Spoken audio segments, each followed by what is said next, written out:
And I, Abraham, had the Urim and Thummim, which the Lord my God had given unto me. And I saw the stars, that they were very great, and that one of them was nearest unto the throne of God. And there were many great ones which were near unto it. And the Lord said unto me, These are the governing ones, and the name of the great one is Kolob, because it is near unto me. For I am the Lord thy God. I have set this one to govern all those which belong to the same order as that upon which thou standest. The Lord said unto me, by the Urim and Thummim, that Kolob was after the manner of the Lord, according to its times and seasons, and the revolutions thereof. That one revolution was a day unto the Lord, after his manner of reckoning, it being 1,000 years according to the time appointed unto that whereon thou standest. This is the reckoning of the Lord's time, according to the reckoning of Kolob.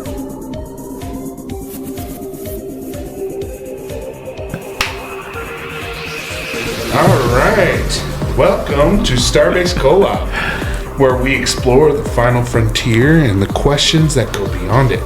Each episode, we dive into the mysteries of the cosmos, the wonders of God's plan, and the timeless search for knowledge and meaning. Whether it's black holes, deep doctrine, or defending the faith, we're here to connect the stars in the sky with the thoughts in your mind and the feelings in your hearts. Let's launch into discovery together. Yeah. Amen. Welcome, Geoff. Welcome back. Yeah. Good to be here. Yeah. We're doing things a little different today. This will be our Halloween episode. So we're not going to have our Monday morning misconception madness segment. But yeah, we're going to kind of just get right into it. This time around, we're going to do spooky stories from our missions. Ooh, spooky. Oh, yeah. Yeah, since it's spooky season, I had a lot of kind of crazy things happen on my mission. So, and I think you did too. Yeah, I think I'm going to include some more recent spooky stories as well, just because, some on my mission, but I think there's some good ones just outside of it too. Yeah, sweet. Yeah, so first thing before we get into, before we do anything, disclaimer for our podcast, we are not representatives of the Church of Jesus Christ of Latter-day Saints. We have our own thoughts, and anything we say is just our own thoughts and ideas. Mm-hmm. So, yep. Take it as you will. But yeah, we first want to start off today with kind of talking about maybe what we believe a spirit is. Kind of what our thoughts are on the spirit world and like what the church has said and what prophets in the past have said. Yeah, in relation to it, because that's where most of the spooky stuff is kind of connected to. Yeah. Like a lot, our stories can be pretty scary, but like ultimately, we have power over bad spirits, like it says in the temple. Satan can bruise our heel, but we have the power to crush his head, type thing.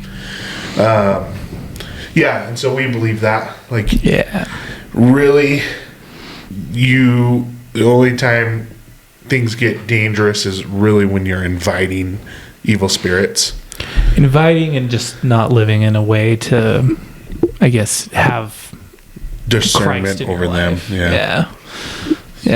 And that's not to say, because you don't have to be perfect to be able to, have power over evil spirits, but you need to, at least have a faith, right? Have a belief. And I think there's definitely, and we'll get into that more for sure. So our core beliefs as members of the Church of Jesus Christ of Latter-day Saints is we believe that after we die, we go to a realm or a place called the spirit world, and we believe that it's just here on earth. And so yeah, it's in a way like parallel to earth, where the earth itself has a spirit, and that spirit is in a way the spirit world itself. And which is, interesting considering, comparison to other beliefs, right? We believe other beliefs tend to believe when you pass on, you then proceed to like the judgment and then to whatever version of heaven or hell that kind of they believe exists, and you pass on from this life, from this world. And then the association with whatever like ghosts or spirits exist in this world is either they're the evil spirits or it's a spirit of somebody who has unfinished business, which is kind of funny to think about, that like, that somebody would essentially, some Christian person believes that the spirit here is someone with unfinished business, and their business is more important than God's judgment, which is supposed to happen when they die.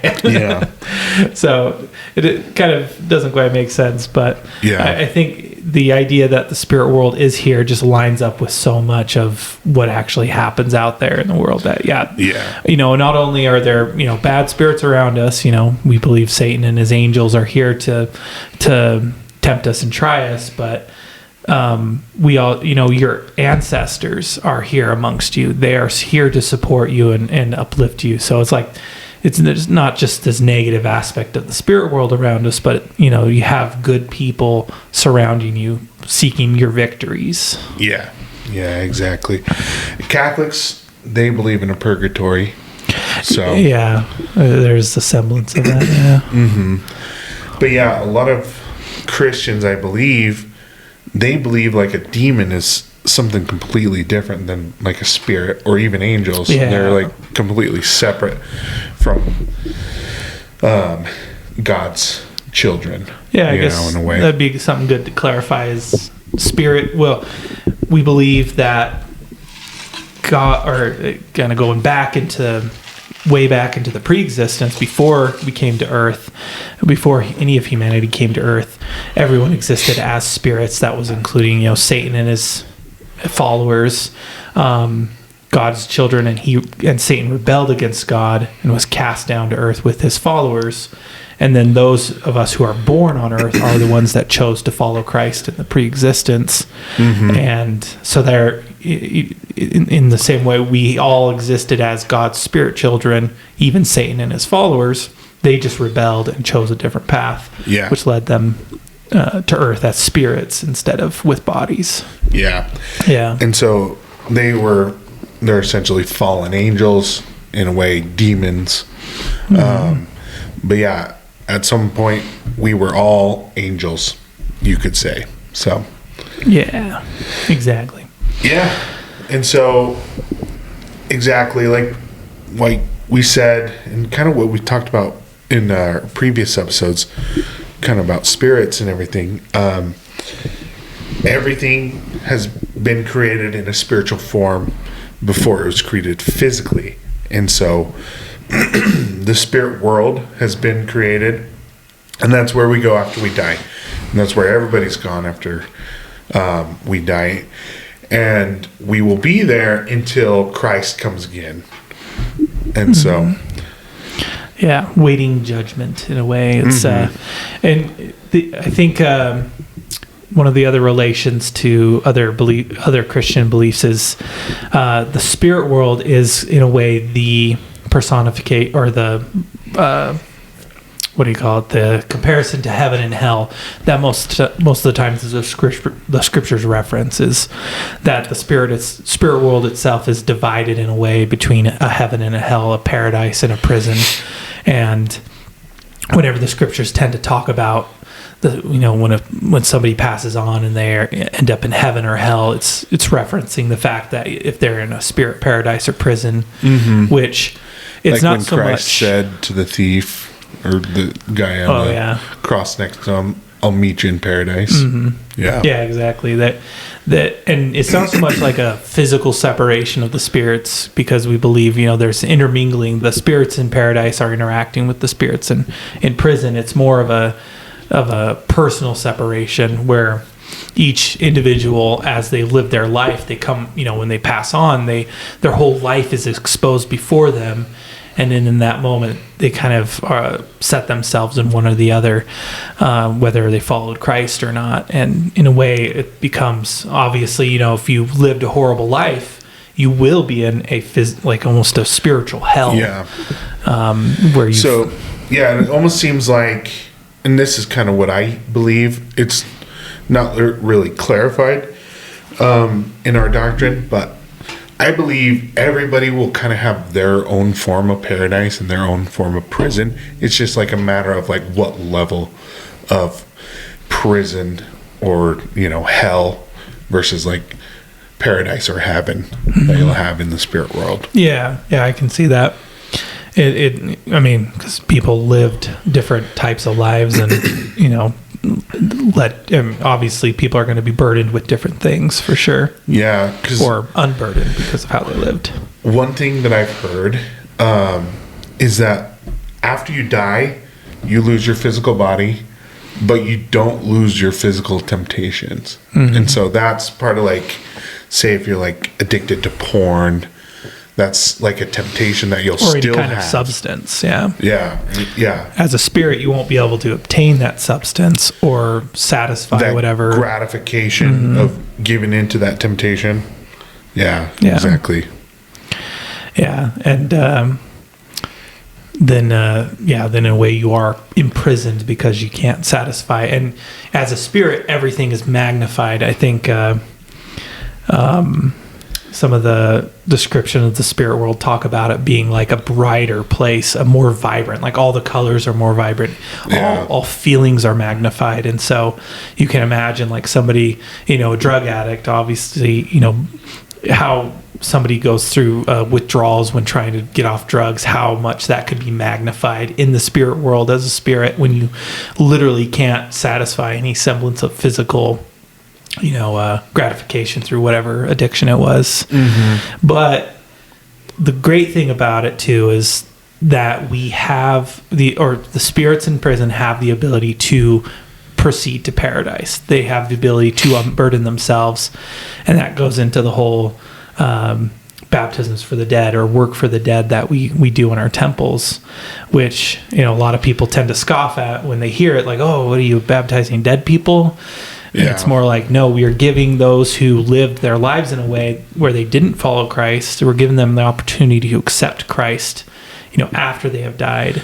And we ourselves, in a way, representing them, doing those ordinances for them, since they can't do it for themselves. In proxy. Yeah. So, it's like, if you believe that God is all loving, he's going to give everybody the opportunity to accept Jesus Christ as their Savior. Yeah. Not just an opportunity, but a perfect opportunity. And so this is his plan. There's certain steps and ordinances that you have to do that God requires. Just universal laws, kind of like what we talked about before, but Christ was the example. You have to be baptized in order to. Christ paid the price, and so he gets to call the shots on what we do. And so, if the majority of humanization, Humanity. Yeah. I don't know what. Humanization. The majority of humanity never even heard the word Jesus Christ. Oh yeah. You know, You just let think alone about the chance to be baptized. the amount of people who've died in countries like Asia and Africa, and who Christianity wasn't brought to them in any form till like the modern times, and just I mean, there have been millions and millions, probably billions of people who've passed on through this life without knowing Christ. And I think even more so, you think about, you know, poor, like little children who've died. You know, children, we believe, are completely innocent. You know, they obviously aren't perfect, but they're innocent in their actions up to 8 years old, and is kind of the age of accountability. But even then, you know, a child can't be judged, you know, having lived his life and just to be killed at a young age in some kind of foreign war or something. And you know what, just because that kid didn't know Christ, they're going to be sent to hell. And it's like, no, that doesn't register with a merciful God. Oh yeah. I mean, could you imagine a God that was like, well, I'm all knowing, I know the future, but screw you people that don't get an opportunity to accept Christ. Yeah, that's not an all-loving God. That really the only way that works is if God is like an entity that has no form or appearance, which is like what a lot of Christians tend to believe. Yeah, no parts or passions. Yeah, then he's unfilling, and he's just some, and then it, you know, kind of goes to that. You know, is our Creator some kind of alien out there who's just messing with us? And it's like, nah, that doesn't sound good. That's scary. You know, that's dark for sure. Yeah. But yeah, I mean, we could go. We're kind of going on a tangent here. We can go off on this, and we will go into this more in later episodes for sure. But totally. Yeah. Anything else you want to mention before we get into our spooky stories? I think. Well, yeah. Let's go over this one thing. I think it'll be good to kind of set up for our spooky stories, and then after we talk about our spooky stories, I think we want to talk about like how we can kind of deal with any kind of evil spirits that might be around us, or having some kind of influence in our lives. But recognizing evil spirits. This is one of the things that when I first heard it, I totally was like, wait, that's a thing that's in there in our scriptures. And in the Doctrine and Covenants, one of the revelations given to Joseph Smith were the keys for determining if administrations are of God. Meaning, like, if a visitation appears to you, how do you know if it's not the devil showing up to you in disguise to try and trick you? And so it's in Doctrine and Covenants 129, verses 1 through 9. And this is like the entire section. But basically it talks about how, you know, there's different kind of visitations. There's resurrected beings who, you know, people who've been resurrected, like, or translated, I guess, like, I think Moses, we believe, is translated. John is translated. Christ is resurrected, obviously, and the three Nephites, and there's probably been a whole bunch of other prophets who've been resurrected, and there were many resurrected after Christ's resurrection. So people with perfected bodies who've been resurrected, and then there are spirits who are obviously in paradise and who are, you know, given a mission to administer on earth to somebody, to bring a message. And then there are the evil spirits. And it says, when a messenger comes saying he has a message from God, offer him your hand and request him to shake it with you. Which again is like, oh, that's all you do. You just say, hey, give me a handshake, give me a high five. And and if it be an angel, he will do so, and you will fill his hand. Somebody resurrected, because they all have a body, right? And the only resurrected people right now are going to be people who've lived holy lives and followed Christ. And then if it be a spirit of a just man made perfect, he will come in his glory, for that is the only way he can appear. He will not offer his hand. So if it's a just spirit, they're just going to come and give you the message. They're not going to try and shake your hand. They're not going to try and deceive you. They're just going to, come give the message, because that's what they are assigned to do, and they're going to do it. Yeah. And then if it be a devil as an angel of light, when you ask him to shake hands, he will offer you his hand, and you will not feel anything. And you may therefore detect him. Yeah. Can you imagine that? You're like somebody, a light comes in your room, and you're like, shake hands. I would be like, oh crap, is this gonna work? And then their hand passes through you. I'd be like, oh crap. I kind of love that that's in Doctrine and Covenants. It's just kind of a cool section for sure. Right. Yeah. So it sets everything up for God obviously wants us to be prepared for what things could happen, because Satan is out there to deceive us. And obviously, if God is going to send an angel to give you a message somehow, then you got to be, I guess, aware of how that message could be received. Because it's crazy. In the Book of Mormon, you're given 3 different instances where Satan gets a message across to somebody who then tries to deceive everyone, saying they were given a message from God, right, in some way. Korihor, Nehor, and is it Sherem, I think? Sounds right. Yeah, like those 3. And so, and then I think there are some instances in church history where people were said to give in revelation. So setting that up, there's never going to be a good, a good spirit that's going to come and try and deceive you. So knowing that Satan he's going to always be the deceiver. And so there's a way to detect that. And I guess now we can get into some spooky stories. Cool. Yeah. Well, what do you think? Do you want to start? You want me to? Go ahead. I talked a whole bunch there, so okay. Go ahead. Perfect. Start us so one. I don't even really know where to start. Oh, I want to preface this too with the fact one of my fondest memories before my mission.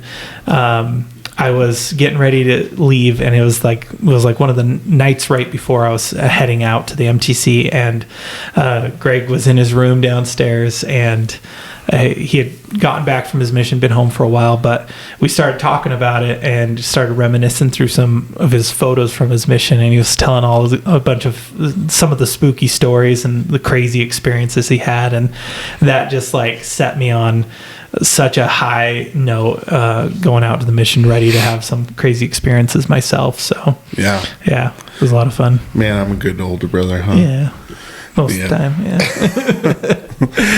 At least after the mission. But like I kind of had a lot of crazy things happen. It's hard to remember them all, but there's a few that really stick out. I served in an area that it was in Illinois, and in the middle of nowhere, there's this place called Ashmore Estates. It's kind of by Charleston and Mattoon area, in between Charleston and Paris, Illinois. And I guess it's ranked as the most haunted place in Illinois. And it's the coolest thing. There was a member that owns it. He bought it and he turned it into a haunted house. And so he does a haunted house there every year. That is so funny. Brother Kelly, he was a crazy guy, but he was so cool. And so for like literally just bought a haunted house. And like known to be haunted for a number of different reasons, right? Oh yeah. Like we did a tour of it as a district P day, which is our day off as missionaries, you could say. It's called Preparation Day. More of a play day, but laundry, email our families, but sometimes we do activities like this where we get together as a bunch of missionaries, and he took us through this abandoned estate, and what it used to be was they called it like a farm a farmhouse or something like that. A farmstead or Yeah. something like that? Not a farmhouse, but something farm. Essentially, it was like an insane asylum. Oh, Like really? Not quite an insane asylum, but back then it was kind of a place they would send mentally challenged or, The crazy house, Yeah. the loony bin. yeah, people that just didn't want to deal with their challenged, mentally challenged family members, so they'd send them to this place. And there's not a clear That would record. be crazy to look into more of that history, because I'm sure Yeah. it's got to be like on the National Register, I'm sure, or something. He said he found the graveyard Oh, no of way. all the patients. Oh, gosh. So at some point, he said it lost its funding, and they either locked all the patients in and burnt the place down, Oh, my gosh. or it's a brick structure, so it didn't burn down, but they burned it. Or Usually just they locked did them in. destroy those buildings as Yeah. soon as they lost funding. They usually tore them down, which is crazy to think about. Yeah, or they either burned it or locked them in and just let them starve to Ugh. death and just abandon it. Jesus. So- yeah, it's definitely going to be some Something haunting crazy. And yeah, he said he found all the graves and he found the records for the graves and everything. But when he bought it, he was told there was 3 or 4 ghosts that haunt it.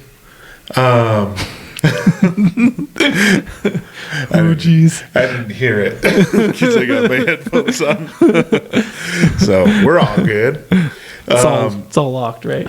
Yeah. I only remember Oh, 3 man. of the ghosts. One of them was, I guess, like a game warden or maintenance guy. And apparently he wore like a top hat. And there's records of this guy. And so he and Brother Kelly actually said he saw him. So at one point he was in this place. If you want to go check out my channel on TikTok or YouTube, it's called Old Outdoor Greg. I posted a video of a couple pictures of this place. I actually got some cool pictures, but I'll tell you about them in the story. But anyways, Brother Kelly said he was going down to this guy was crazy. He had an office in this haunted house. And so in the basement. Some people just handle that spook stuff so Yeah. well, and it's like, powers to them. They must have a resilience that I don't. Yeah. Well, he goes down into this basement, and it's like a long hall with like doors, for different like rooms and stuff. He said he was walking down, and he looks down the hall, and he sees a head pop out of one of the doors with a top hat, pop out and go back in. And then he's just like, okay, and just went about his day. There we go. Get things to do. Yeah. And yeah, so that's one guy. Apparently he's like not like particularly an evil spirit. He kind of is just dwells there, just kind of. Yeah. That is an interesting thing with spirits, considering, like you said, there seems to be degrees of people who are in the spirit world who are maybe in prison. Maybe not so much they're evil or malicious, but they, could be existing somewhere just out of habit. Right? Yeah, for sure. Yeah, so that's one of them. Another one is this woman. I guess she's rarely seen, but I got a picture of her in my photo. I remember that one. It's not super clear, but I think there's a pretty clear image of her face. So yeah, in the photo, we're taking a bunch of pictures, and I took a picture of the outside of the building, and the window is in the picture, in the frame, but you have to zoom all the way in, and you kind of see This is back with the digital camera, right? Yeah. You have to zoom all the way in, but you see just this kind of white face in like the darkness. really creepy. But yeah, go check out my video. I can't really explain what it looks like. You'll just have to go see it. I feel like I remember you telling me that when he showed the member the picture, he said something about that person was particular to that room or something. Yeah, right? yeah. So that, I guess it's a woman that is rarely seen. She's more felt, I guess, and she stays in that room. So like anytime there's people that have gone in that room and they felt like touching on their shoulders or like rubbing on their arm or something like that. But kind of, just another like not particular evil, but just dwells there. Yeah. But I guess the last one is like a child spirit that people see from the freeway or the highway. So there's a highway that drives by this place, and it's it's a good 300 yards off the highway. But apparently all the time people will drive by and see this little boy up in the window, and they'll drive over and be like, "There's a kid in there." And he's like, gosh. "Oh no, don't worry about it. It's nothing." Oh gosh. Yeah. So, but it's definitely interesting, and I guess that's something we didn't mention about spirits. Is we believe that spirits take the form of an adult. Yeah, essentially every spirit is a full-grown spirit person. Because like we are spirit children of God, and God before this life did raise us as His spirit children to spirit adulthood. Yeah. Which that is something I've always wondered about, because you frequently hear of spirits appearing as children, and I think what I came across about that, like in my researching about maybe if there was anything said by any like prophets or apostles, and I think like what I came to, and I don't know if any direct quotes, but it obviously Satan and his spirits would seek to deceive us and like scare us and use like obviously the appearance of a child, which we believe in the purity and innocence of children, but and using that would corrupt that image, which obviously Satan would love to do, corrupt any kind of image of purity by using a child to haunt something. And spirits can take on appearances of things because of I don't know, the powers of a spirit, I guess. Yeah. I mean, it's kind of like, where do they get the word demon from, and like the devil, the way they describe the devil and all that. So it's definitely, it seems like they have the capability of appearing as like, different forms in a way to either deceive or cause fear. That goes into a lot of my stories. So I won't go on to much more about it, but really like the cool thing about it is Brother Kelly said he dedicated it and he didn't have any sightings since. And well, being like a place he essentially owns, he has that ability to dedicate it. So when we went through it, like there was only one point where I felt uneasy, and that was down in this cellar. That was so creepy. I'm getting chills just remembering the feeling I get. Geez, yeah. And like in my video, I have a picture of that, which I have two pictures, and one of them has some weird like blobs in it, which I have no idea what that means or what it is. Orbs. Yeah. And so that was the creepiest room, but everywhere else didn't feel like evil presence or anything like that. But that was cool. That was just a cool thing. Not really an experience, but go check out Old Outdoor Greg. I'm telling you, it's a pretty cool video. Some pretty cool pictures. But why don't you tell a story, Geoff? Oh yeah. All right. Let's see. Oh man, I'm like got some crazy ones. So I'm gonna group a couple stories. So in my mission, I served in Albuquerque, New Mexico, and that, I mean, if you know anything about New Mexico, it is prevalent with skinwalker stories. It's the Navajo settled in that area, and it just became kind of like their region. And there's a lot of reservations. There's a lot of old Pueblos and ancestral Puebloan ancestors. The Acoma, the Zuni, the Taos, and just, a lot of Native American associated stories. And so, of course, when you engage in, stories about skinwalkers, which skinwalker is essentially, it's like a shaman or like a spirit. Like a witch. That kind of, takes on the appearance of an animal and the abilities of an animal through like some ritual, a sacrifice, and usually it's very violent and painful imagery. And then they take on that appearance, and then they proceed to go about their evil activities using this animal form and spirit as like a disguise. Usually, it seems like a dog or a bird or a cat or some kind of animal.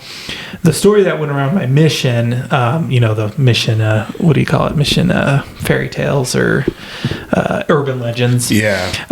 Was of some elders who they were engaging with this individual, and he proceeded to like put his hand on their chest, and then went about, and like it was a Native American man, and they first thought he might be like a homeless person or something, but put his hand on their chest and proceeded to like recite their patriarchal blessings. And then of course the elders are getting freaked out about this, and this guy starts spouting off about demons and everything, and they proceed to this goes into like how we can defend ourselves from evil spirits. They raised their arm to the square and tried to banish him in the name of Christ. And they said the story is that he laughed, and as he was leaving, he disappeared, and like this cat just runs off. And so that was kind of the story that went around, and obviously different versions. Like there were so many different variables of it. There's ones where the guy was in their apartment and he did all of that. There was one where he was on the street or they were on the reservation. So definitely one of those urban legends, right? That kind of gets shared around, but then who knows how it actually came about. If I guess there are any fellow Albuquerque missionaries out there who actually know the real story, you could hit us up. Send us an email. Get us the truth on that. What actually happened? Let's see. Starbase Collab at gmail.com. Starbase Collab at gmail.com. Probably sounds right. I'll look at it. Yep. StarbaseCollab at gmail.com. Email us. There we go. So, but then this next story that kind of ties into it. This one, I have a little more faith in, just because it happened to one of my good friends in the mission who he was serving on the reservation at the time, and I can't remember exactly which one. It might have been the Alamo Reservation. I can't remember exactly, but I don't know if there's an Alamo Reservation. It's been a minute. So on the reservation, the elders usually live on the church property or just right off the church property, because there's a lot of rules, a lot of restrictions when it comes to preaching on the reservations or the pueblos, and they usually live in like a dinky fifth wheel trailer. I mean, these things are like it's a life, or it's a service. You gotta live somewhere, right? And so they're sleeping in a little trailer usually. A lot of times they don't find us the most comfortable place, but probably the most cheapest. It seems like it's so funny. In my mission, I lived in some of the grungiest places and the like superior best places. Like the places I lived in were like the most coveted apartments on the mission. It was so funny. Oh, all mine were crap. I either lived with members, which was horrible, or a dump. Yeah. But so this elder, he was telling me about how they had to sleep with the windows open because there was no air conditioning, and I mean some of those nights get blistering hot, and you're just like feel like you're sleeping in an oven, especially when you're in a reservation. Oh man, that just seems to breed some heat. And so he was telling me how he had the window open and he's laying there with his head kind of by the window and he's getting half asleep, and then all of a sudden he starts to feel this like breath on his hair, and it was like, and he described it as like a horse breathing, where they go kind of, and it fluffed his hair, and he's just like, go to sleep, just go to sleep, just go to sleep. And he's so tired, from walking around the whole day, and so he eventually falls asleep. Well, he wakes up and him and his companion, he tells him like, hey, dude, I felt like a horse on my head, and they were in a fenced, like completely fenced off, and like there was like it was probably like 3 to 4 feet high fence, like chain link, and they had a gate, and the gate was locked. They locked it every night, and they go out and they look around, and they're like, okay, the gate's locked, and they go around to where the window is, and they see some hoof prints in the dirt next to the window. And they're just kind of right around the window, and then there's no hoof prints anywhere else. Like not around the gate, not around the fence. And it was the story he shared, and I'm just like, oh gosh. Could you imagine though if it was just a horse that like hopped the fence and he's just chilling by the window? Oh my gosh, somebody's there. Yeah, that's so creepy. Right. But the thing about skinwalkers, they say like all the stories, like they have to be invited in for them to vampire make contact style. Yeah. And the same thing with like spirits or evil spirits like that. It's like unless you're inviting them in, like they can't do anything to you. Yeah. I think there is importance in authority, right? Like with our homes and even with our spaces, we have, and I think we lose that when we obviously make poor choices. You're kind of inviting some of that influence in your life, which was why we have one of the most impactful parts in the temple video, and it's kind of the new temple video, is there's a section where like Satan kind of turns the camera, and I think I can share this, but it's obviously the temple videos are very sacred, and most of the stuff in it is not meant to be shared outside of the temple, but this is kind of one of those things that you really can find it in the scriptures if you look enough. But Satan turns to the camera and basically threatens you for going through the temple, says, if you break any of these covenants you made, then you will be within my power. And, sounds very intense, like, like if I do anything wrong, Satan's going to have all this power over me. But then one of the messengers from God, he banishes Satan, and then he turns to the camera and says, you will make mistakes. It's bound to happen, but that is why we have Christ, and because of Christ, what he did for you, you can always come back. And it's just like immediately you feel just a completely different spirit, right? Yeah. And so it's like, no matter what you do in your life, Christ is always there to bring you back. And it's like you just have to be willing to keep coming back to Christ. It's your choice. Yeah. And I think that's the goal of Satan, is he wants you to feel like you can't come back. Oh yeah.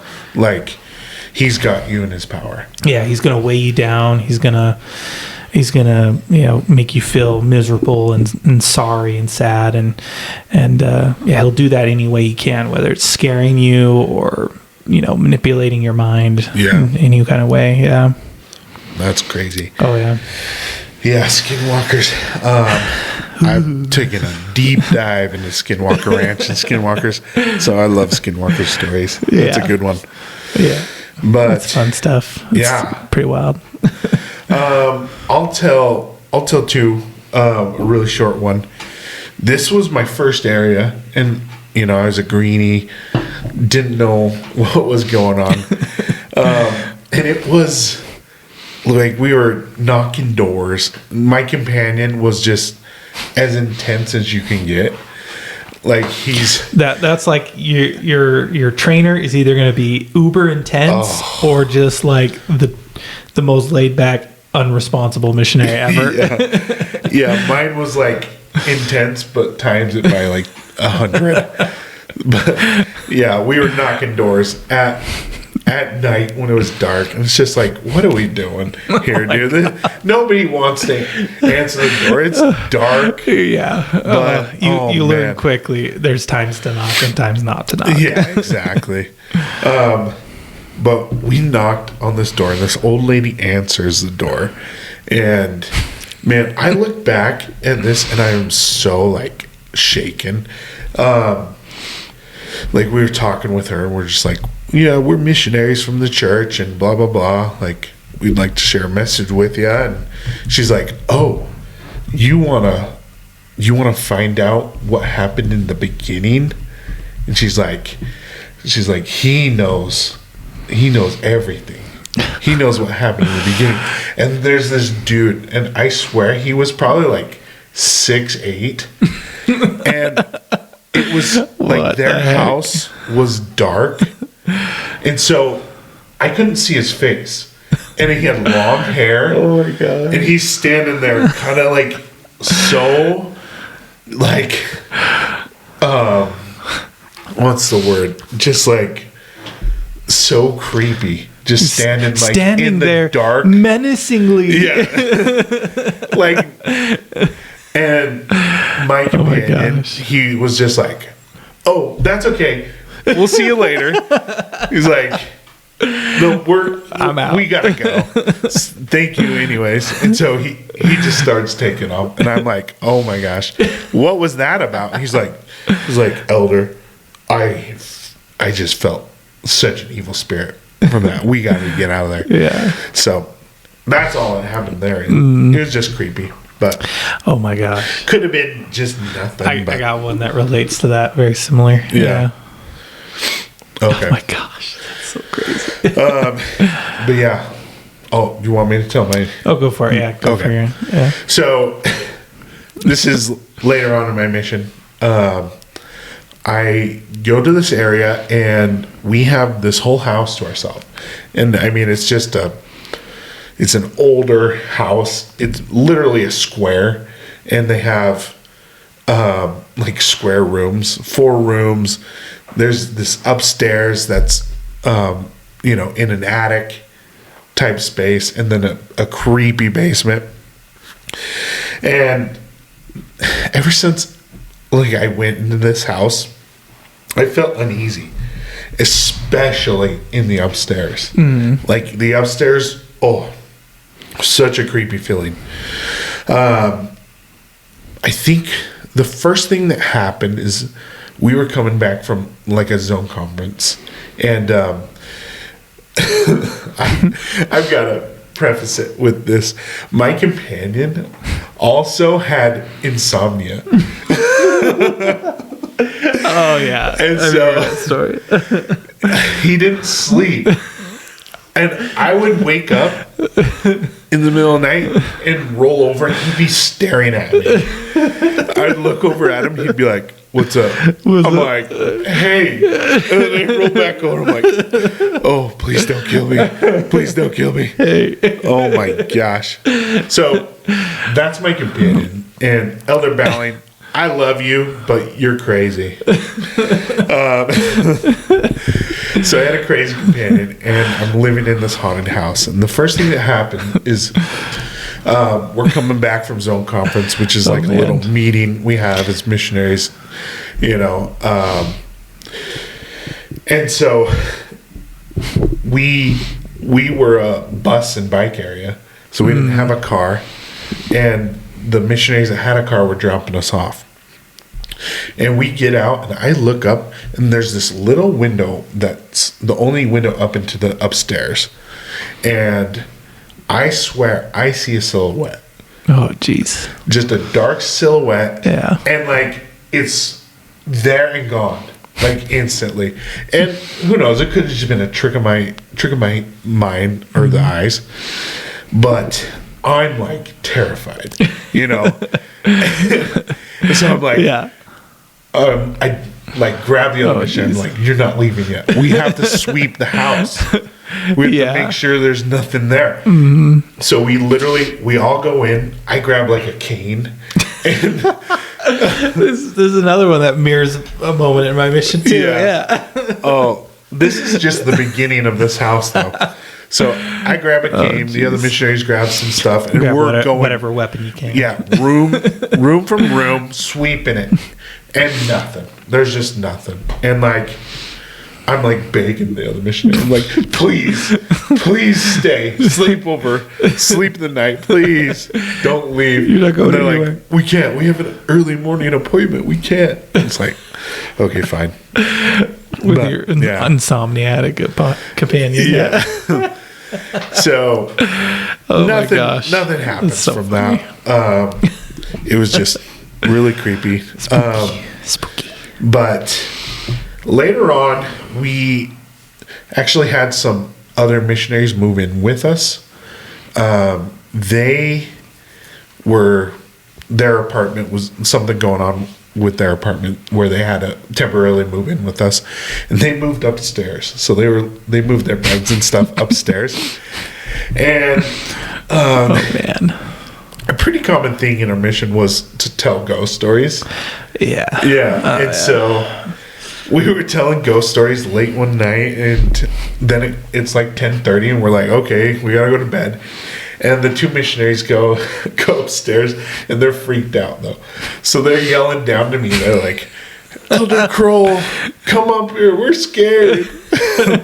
And I'm like the district leader, and so I'm like, "Oh, elders, you gotta go to sleep." And I go up past your bedtime. Yeah, I go up there, and my creep of a companion, like not on purpose, he sneaks up behind me, and I mean these stairs too. You just gotta imagine this narrow, winding staircase up to this creepy attic upstairs, and I'm standing in the doorway, and I look behind me, and he's right there.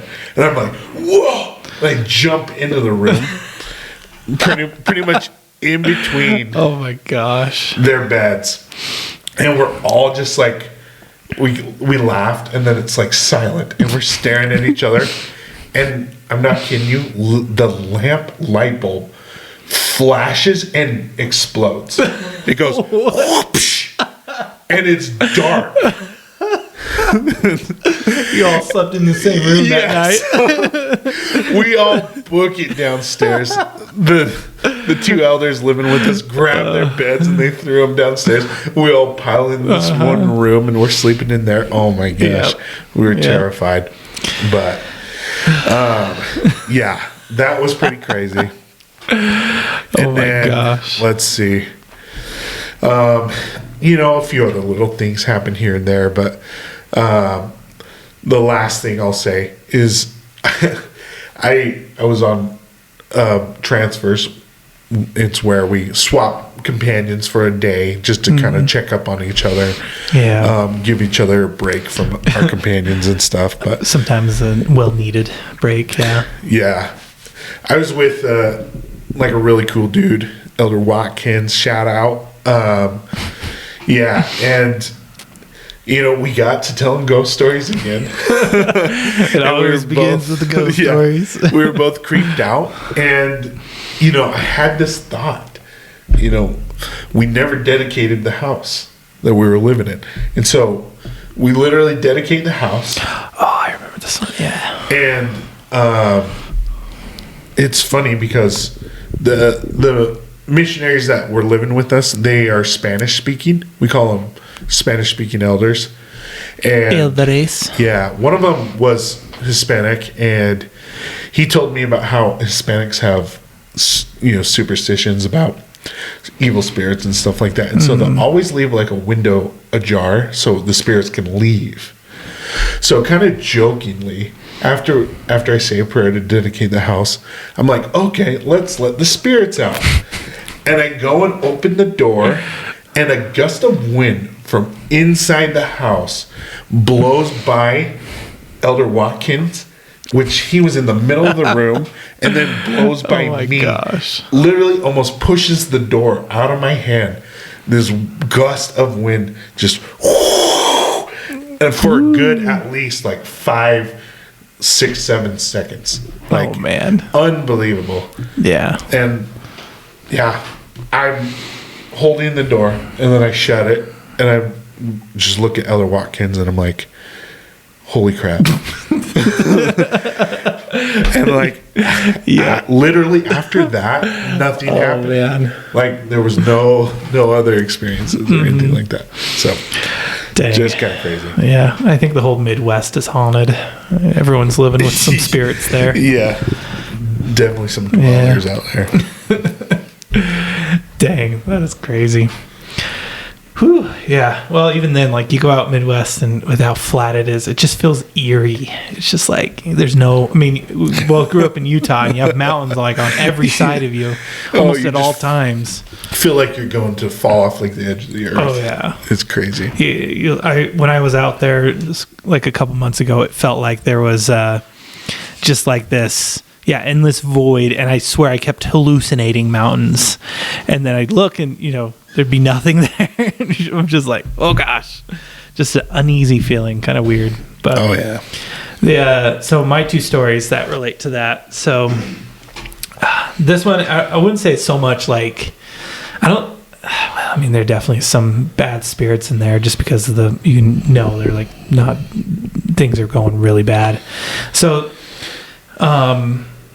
There was this. I was serving in a singles ward in Las Cruces, New Mexico. Yeah, and these are wards with like young single adults from like the age of 18 to now 35. Yeah, kind of a way to get kids out of the house into like an area where they can mingle with people their age. Yeah, good way to socialize and stuff.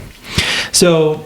And this was one of my favorite places. Absolute crazy town, Las Cruces, and just the amount of experiences there. I could write a whole book. It was just insane, wild place. And there was we had this point where we were in our third meeting of the day. So church used to be organized with. You had a sacrament meeting, which was kind of like a big congregation meeting. Then you had like we call it Sunday school, where you had a little class to learn about the gospel in some ways. And then you had a priesthood relief society where like the men and women split up, and we go to our kind of respective classes. And that way, men can mingle and talk about how to be better men. Women can mingle and talk about how men can be better. And so we're in the priesthood section, and this guy comes like walking in, and he's like looking around like he's looking for someone, and my companion like signals him over, and he comes to sit with us, and he's like, oh, the ladies told me come into this room and meet you guys. And we're like, oh great, yeah. And we're trying to like listen to the lesson and kind of interact with them a little bit. And we also had this other member sitting right next to us, and he was a really chill guy, but he had this watch on, and the stranger who just came in, he's very bouncy, he's got all this kind of energy in him, and he's like, hey man, nice watch, and he's, oh, thanks. He's like, yeah, cool. And then he just like starts looking forward, like straight ahead, like, he wasn't even in that conversation, and he's just kind of bouncing still. And then like he's listening to the people talk, and we're sitting there, and the stranger, he just suddenly like stops bouncing, and he looks at his hands, like holds them open like they're covered in something, and then he starts to like form like a kamehameha or something like in his hand. He's like twisting them around, and then he like puts them face down and just like it just lowers them on his knees, and then he goes back to bouncing. Oh my gosh. And we're like, okay, there's something weird here, but we're desperate to teach as missionaries, so we're like, yeah, get to know this guy. And we walk out with him, and as we're leaving, because this was like the last part of church for the day, and we're kind of getting to know him, and we're like, hey, and he's like, yeah, man, I'm totally looking for some Jesus in my life, and I just felt like coming here, felt like this was the place to be. And we're like, yeah, this is totally the place to be. And we got his contact stuff, and went to and made an appointment to visit him again at his place, and teach us some more. And events proceed, and we're kind of like figuring out, like, or we tried to visit him a couple times, and we missed him like every single time, like he wasn't there. And there was one evening we were out with another member, and we just suddenly like, hey, let's go check out this guy. And we get to his place, and or who was it that answered the door? It must have been like I think it was his brother. He was leaving. So, and we're like, hey, is this guy here? And he's like, oh yeah, he's inside. Go ahead and knock on the door. And knock on the door. He answers, and we're like, hey, how's it going? Can we visit with you right now? And he's like, oh yeah, invites us in. And we come in, and the first weird thing, it's a super like low lit, like, just like a couple filament bulbs, around to just barely give it lighting. And it's very grungy and dark. And there was like some cologne bottles like in the middle of this like what's the footrest thing in the between ottoman. Ottoman, yeah, in the middle of this ottoman. And the first thing that really threw us off was a giant painting of Christ, like, and it was the red robe painting that you see in all the churches. And we're like, hey, nice painting. And like, cool, he's already got some, it's very typical of LDS churches to have that painting too. That's kind of our like the signature Christ painting you see in most places. Well, I'd say it used to be. Now it's kind of it's lost its popularity, but not used as much anymore. But so we sit down, we talk, and then like off to the side, like down this hallway, we see this like silhouette like appear in the hall, and I was like off in the corner, so I could barely see it. And we're talking with this guy, and then the members, like, he's kind of like looking over, and he's like, hey, do you want to come join us? And it was this little old lady, and she just like nods and comes and like scoots in and sits down next to him. And I guess it was his mom. But like, it was weird because periodically as we were trying to teach, they would grab the cologne bottles and just go and just like give him a huge sniff. And something's going on. And so we're talking to him, and then he starts to kind of go off on a bunch of stories. We're trying to, and one of the big trials as a missionary is like actually trying to get a lesson in before somebody interrupts you with some random story that has no bearing on what you're talking about. Yeah. But so he starts going on about how he's like, oh yeah, I've been to your church before. And we're like, really? He's like, yeah. I went in there and I helped set up some chairs and I played some basketball. And we're like, oh, he must have gone to like one of the events, like one of the singles events that they had. Because they always have like during the week, they'd have like some kind of singles activity where all the single members could invite friends and like mingle and blah, blah, blah. Mm-hmm. And he's like, I went up to the podium and I gave a speech and everyone applauded. And we're like, he went and gave a talk. Like, what's going on? Like, everyone applauded. Like, because we don't really give speeches and expect applause. Like, that's very we don't applaud in our chapels. Like, we give them very reverent, very sacred, solemn places. And then he's like, yeah, and then I went into the kitchen and I got some milk and there was chocolate. I made some chocolate milk, man. It was the best thing ever. And we're like, dang, you had a good time there. All right. And, they always have food at singles events. So I'm like, okay, must have had some chocolate milk or something there. And And, again, we're like serving that area, but we don't remember like any activities. So we're like thinking maybe this was some time ago, not sure what happened. Like maybe he did this a while back, but, and then it started to get really weird where he's like, I have all the dialogue written down in my journal because I had to write it that night when it was fresh in my brain. Yeah. But basically, it came down to he started getting into a discussion about like the devil and he's like, yeah, man, the devil has no place. He's like, and I had a dream once. The Jesus appeared to me and he pointed to me and said, "You are Jesus." And I was like, "I'm Jesus." And at this point, I'm like, all right, we got to get out of here. We're done. We're not getting anywhere with this thing. And so we kind of split at that point. And then the member turns to me and turns to me and my companion, and he's like, they were all on cocaine, no doubt. And this guy, he served in Peru. He was an awesome member, awesome guy. But he served in Peru, so I was like, yeah, he probably knows what he's talking about. Or they are high from huffing the cologne. Well, I think what made him think that was when you take cocaine, it messes up with your sinuses, and you get this irresistible urge to like smell something strong, and so that's why they had the cologne there, because it was like to satisfy that urge to because their capillaries are all like messed up. Yeah, well, probably wasn't cocaine. It was probably meth. Oh, no doubt. I mean, there was some nasty stuff going on. Breaking Bad. Yeah. Oh yeah, sketchy stuff there. But so and here's like the punchline to the whole story. So the next day, me and my companion are kind of finishing up, and we went to the church because we were the zone leaders. We kind of managed the whole zone area, and we took care of a lot of other responsibilities around the church and stuff. And so we went to go check out the church and kind of lock things up and take care of some stuff. And I think it was a couple days right after we had visited with him. Uh-huh. But we get in there, and we first walk into the gym, and there's a basketball.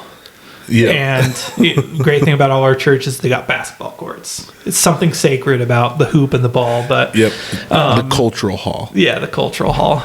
And so we see a basketball, and we're like, oh, there's a basketball in here. That's kind of out of the ordinary. Normally, they always clean them up, or people take home their basketballs when they're done. And then we look over, and like the cultural hall, the basketball area, kind of connects to the chapel. To extend the area if we need to like put out more chairs or something. And the chairs that extended into the cultural hall, I swear to you, they were arranged so precisely. And it was weird because they weren't arranged in a way like people could sit in it, because they were like, it was probably like less than a foot of space between the chairs in front of them. Like not normal setup. Yeah. I mean, ranged like so precisely though, like you could take a ruler and it would be the equal spacing between everything. And so we're starting to get a little weirded out, like what is going on here, like remembering the stranger story. And then we went to the kitchen, because we were starting to get real suspicious at this point. And I'm like, Elder, there's no way that there is milk and then some chocolate in this fridge. I open it up, and there's a gallon of milk with like a cup's worth of milk gone from it and some chocolate syrup. Yeah. Oh my gosh. And so we're thinking, okay, he was in here, but there wasn't an activity at all between he coming to church and like us visiting with him. And so we're kind of freaking out, and we lock up everything, we get out of there. And this puts the pin in it all. We then get a message from the bishopric, the people about, hey, elders, you guys need to make sure the church is locked up when you guys are done here. And we're like, oh, we lock up every night. We check every door. Yeah. And they're like, oh, somebody didn't lock the building because we're missing a painting. We're missing a painting of Jesus Christ. Oh my gosh. And me and my companion look at each other, and we're like, we know where that painting is. Oh my gosh, yeah. Oh total. My gosh. And then I think connecting to your whole ghost stories moment.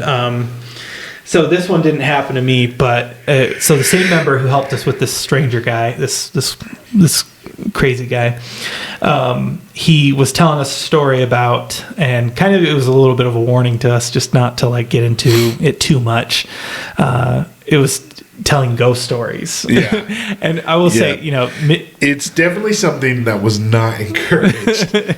But for some reason, missionaries act like they're untouchable. And I mean, I did the same. Like, I was literally playing ultimate frisbee in a lightning storm. Lightning was like striking, so close to us, but we didn't care because, we just felt so untouchable. Well, you're young and you're, serving the Lord. We're protected. Yeah. Oh yeah, you definitely. I mean, you kind of learn you got to be careful because stuff can happen. And I will say, sure, as a missionary, even though you are protected to an extent, you are also at risk of more like severity because of, I think, the mantle that you have. Because Satan's looking to destroy you at any angle. Yeah. But he was telling us a story because he went to the Peruvian MTC.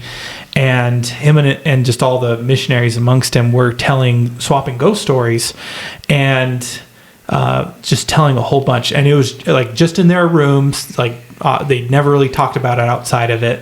And then all of a sudden, the mission president of the MTC comes up and invites them all to like come with him, and they go to like the big security room that had all the like security camera setups with all like the monitors, and they're all like, why are we here?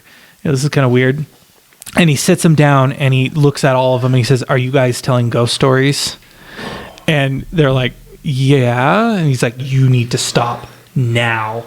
And like, all seriousness, starts pulling up videos. And like the MTCs, they have these like big walkways between the buildings, and it was like nighttime. The camera was on this walkway, and there was a light, and the light like flickers, and you just see the silhouette appear at the end of the walkway. Ooh. Just kind of like walk in and stand there, and then like the light kind of flickers again, and it's gone. Yeah, and then he shows another one, and it was a camera on the bathrooms. And then there was like a light in the women's restroom as you kind of like, you're going into it and it's going around a corner. And then all of a sudden, and this is nighttime. Like, everyone's supposed to be in their rooms. It's probably all locked up, right? Like in the MTC, you have to have like a card to get to anything. Yeah. And I mean, they usually keep it locked down pretty tight, security and whatnot. And especially in other countries, I imagine, like, they keep things pretty secure. But this nighttime, everyone's supposed to be in their rooms, and like, and the camera shows like everyone's left the restroom already, and so but on the camera you just see this silhouette, and it was like a girl like figure like appear, and you could see the shadow and like kind of lean around and then like lean back. And again, nobody leaves the restroom or goes in since then, other than in the morning the next day. Yeah. And so he's like, "Yeah, you guys need to stop telling stories." Jeez. And so, obviously, I think there can be fun in it, but it's also, understanding kind of the respectfulness you gotta have with this stuff, because it can go from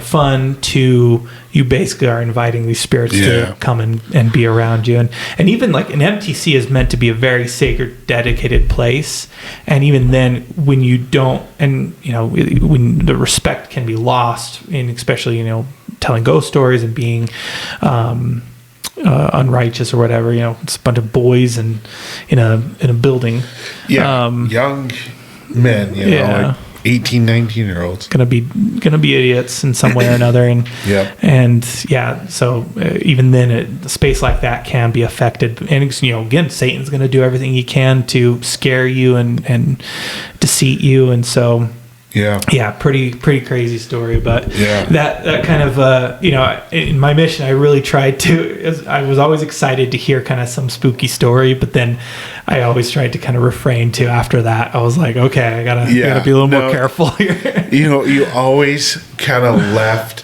feeling icky, just uneasy. But you always gotta invite the good, the spirit. And doing that definitely does not invite it, for sure.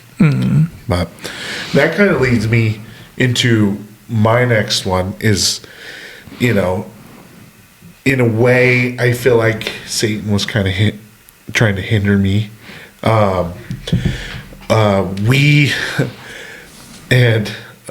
This area. We were living in an apartment that had black mold in the floors and in the basement and stuff.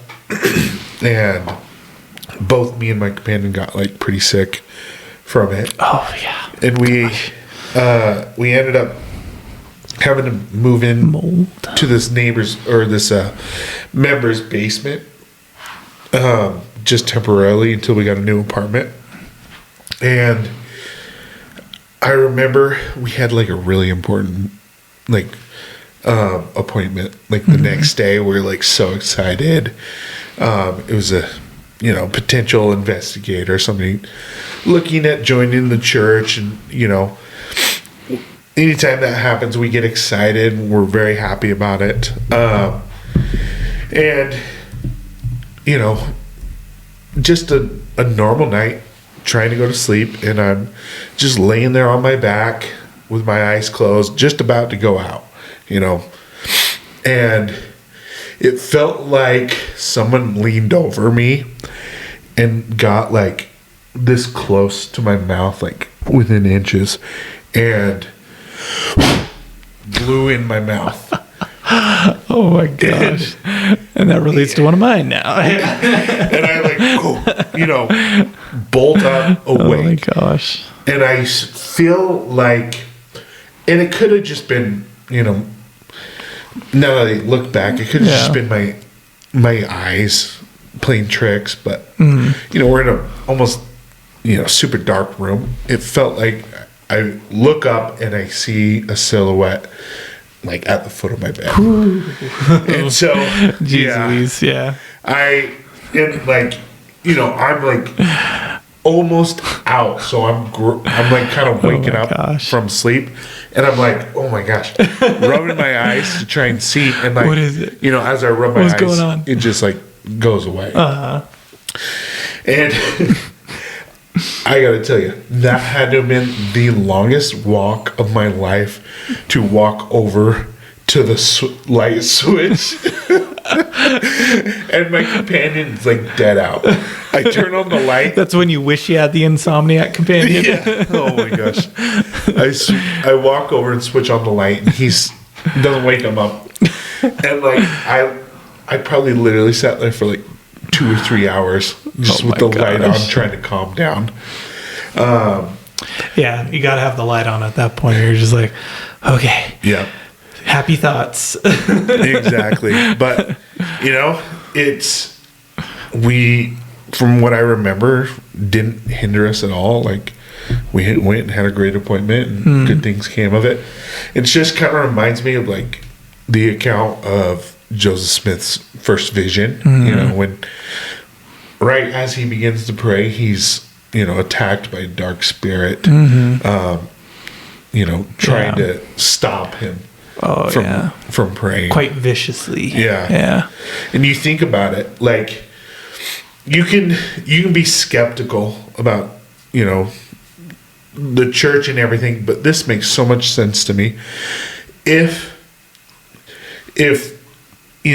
God is going to bring to pass his plan of a restoration, Satan would do everything he can to stop that. And so if he gave an account where nothing happened, it almost would be less believable in a way. Well, it would again, so much of what Joseph Smith did and revealed and talked about, it doesn't line up with what the mainstream like Christian idea was of like a vision or revelation. It lines up so much more with like almost the real aspect of it, right? Like you said, Satan would seek to hinder it and stop it in any way possible. When like the idea of like a revelation, then probably would have just been, like, oh, angels came to me and told me to do this kind of thing. Yeah. But like, then to say like, oh no, I was attacked by an evil spirit, and the only thing that drove it off was calling upon God, and then God himself, appearing to me. It's like, well, this guy obviously had something happen to him. Yeah. For sure. Oh yeah. My story that kind of relates to that is, it was in El Paso. Funny enough, we were sleeping with the windows open because we had no AC, and it was man. El Paso was even worse than New Mexico because, I mean, it's just worse in so many ways, but so hot at night. And so I'm sleeping with probably right next to the window. Humid. Yeah, and trying to get a breeze. And I was at the point where I was like half asleep. And I mean, I tell you, that freaked me out so much. And my companion sleep talked, which, I'd kind of gotten used to. There were some weird things with that. But I mean, we were like kind of on opposites of each other. So he was like on one wall, I was on the wall by the window. Yep. And then all of a sudden, and funny enough, our windows didn't have any screens or anything, I think. Oh my gosh. Actually, maybe it did. And even then, still an open window. And we had a little carport, so that led right up to my window. So carport, and it was easy enough to climb on the carport. Just climb on the truck, get on the carport. Oh, yeah. But I mean, we're like, in the small town outskirts of El Paso, by the border, but still, feeling invincible as a missionary. Feeling invincible, yeah. And then all of a sudden, as I'm like half asleep, I just hear right next to my ear, "Hey!"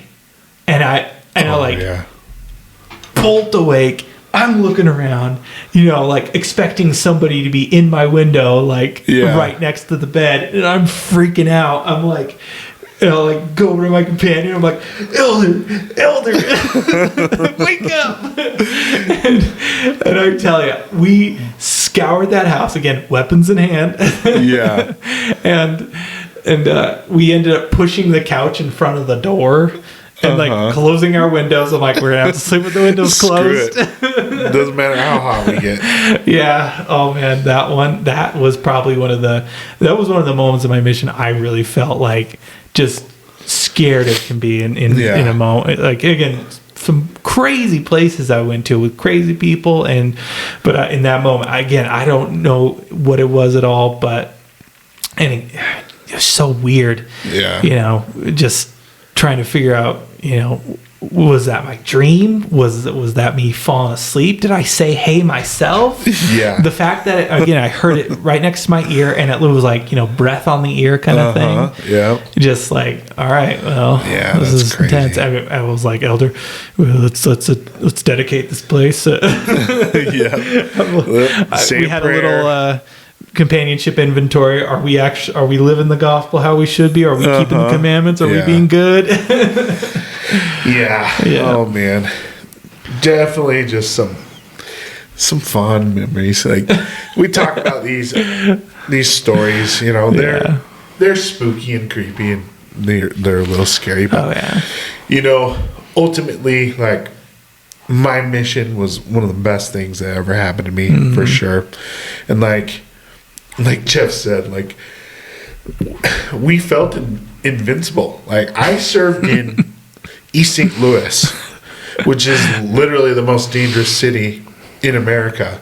It felt like a third world country. I served on the border from one of the the cities in the world, Juarez, or El Paso, Juarez. Man. Yeah, no kidding. Literally would meet some people who were like either associated with the cartel or opposing the cartel in some way. Yeah. Dude, watching Sicario, being hunted by the cartel, puts a whole new light on how crazy. Oh my gosh, yeah. Juarez is. Yeah, just insane. But no, our missions, I loved my mission for sure. But yeah, that's probably all the stories I'll tell for tonight. But I have a few more for sure. But those are definitely the kind of the bigger things that happen. Well, I just think it's funny how many we had that kind of relate to each other in some way. Just no, it's the theme is like and this is a lot of what the general authorities have been talking about lately,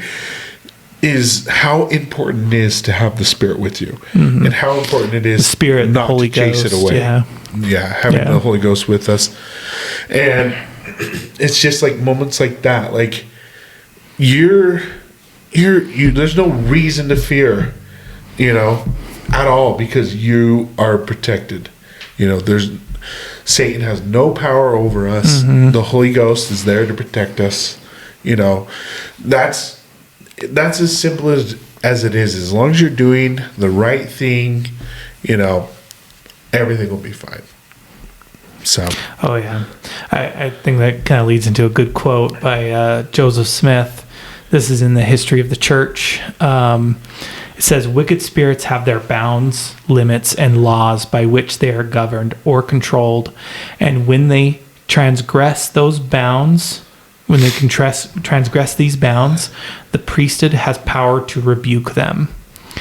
When a man of God says to an unclean spirit, "Depart," it is done. When he says, "Come out," it obeys, for it knows him. So, yeah, I think there's comfort in Christ, right? Obviously, God has given us this world to have experiences in, and we're going to experience some bad, negative, and even scary things at times. Yeah. But it is, how willing are we to have the Spirit in our lives so we can, when those moments do come, be prepared to face them in the right way?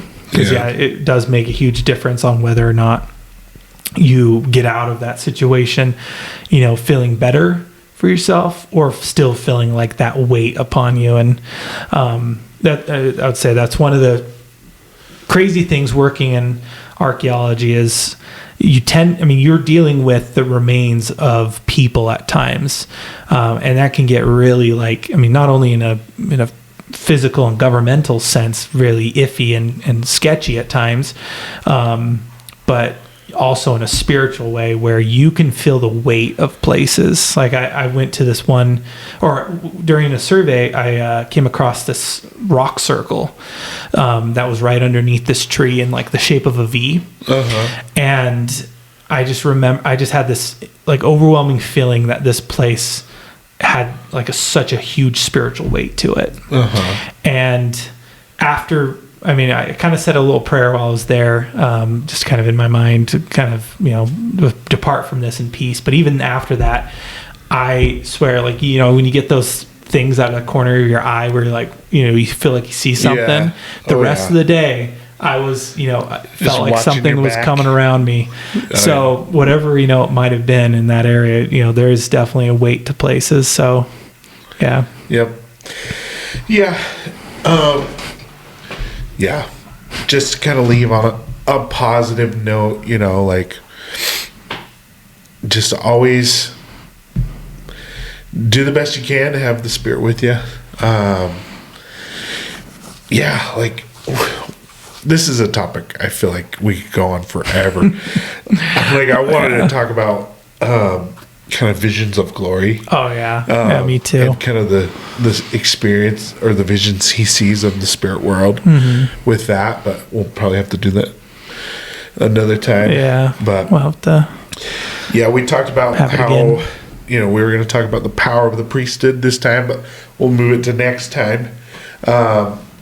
Which it all kind of relates, so we'll touch on what is a spirit as well, but.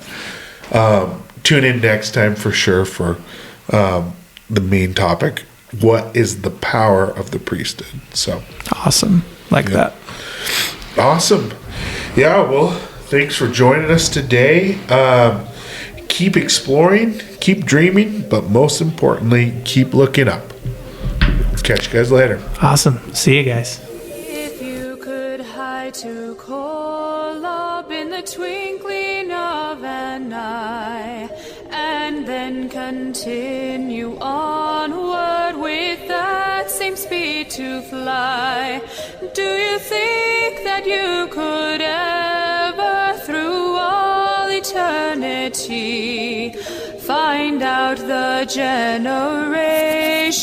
where gods began to be.